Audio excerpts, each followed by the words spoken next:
It is your job to investigate crimes.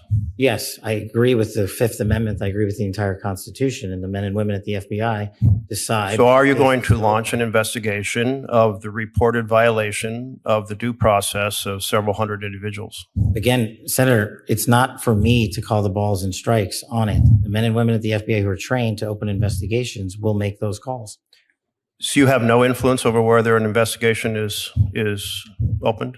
I have influence over it, but you're asking me a constitutional question. I'm not a constitutional scholar. Well, it's actually not it's a question also of law. But your position is that every one of those individuals is by constitutional right afforded due process. I don't know the answer to that. I'm telling you haven't read the Constitution? It says all persons. I've got it right here. But what you're saying is that every single one of the illegals that was sent down to El Salvador is supposed to be given due process pursuant. Yeah, that's what the Constitution says. It doesn't say that. It does say no person. Yeah, I'll encourage you to read it because it's also been affirmed by the Supreme Court repeatedly. In the case of Miranda versus Arizona, held the right of all individuals, regardless of citizenship status. The Supreme Court in Reno versus Flores. But it's the plain language of the Constitution. It concerns me that you're not familiar with the core concept of due process applying to all persons as written in black and white in the Constitution. It was due last week by law. I understand. And your answer is you just understand. You're not going to follow the law? My answer is that I am following the law, and I'm working with my interagency partners to do this and get you the budget that you are required to have. And you have no timeline? No. Well, we also need a full budget request, not a single paragraph full of wild talking points that we saw with the skinny budget proposal. We're now having a budget hearing without a budget request. So, Director Patel, where is the FY 2026 budget request for the FBI? It's being worked on, ma'am. Have you reviewed it? Have you approved it? Not yet.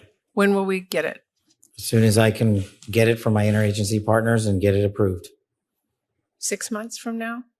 I don't know, ma'am. I'm not going to make Well, up a how do timeline. we as Congress do our budget and our work without that request and without the spend plan? Well, ma'am, I'm here. I'm Don't doing the care. best I can. I can't make up answers. I'm going to commit to you to work on getting you the information you need.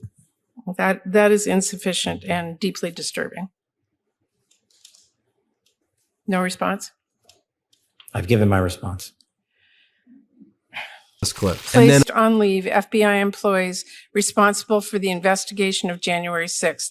That sounds political to me. I have not placed anyone on leave who has not violated their ethical obligation or their oath to the So Constitution. if they were investigating January 6th, you believe they were violating an ethical obligation? Nope. I think the common theme here is you putting words in my mouth, and I'm not going to tolerate it, nor will the men and women of the FBI.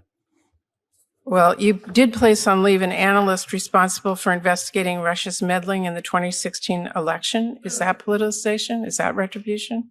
No, not if she broke the law or the ethical guidelines. I don't know which case you're talking about, but that's the standard. And we will hold ourselves inwardly accountable, and we will not be strayed from our mission because people think we are politicizing the Bureau. If you want to talk about someone who was attacked by a weaponized Bureau, you're looking at him. And now he's the director of the FBI and he's cleaning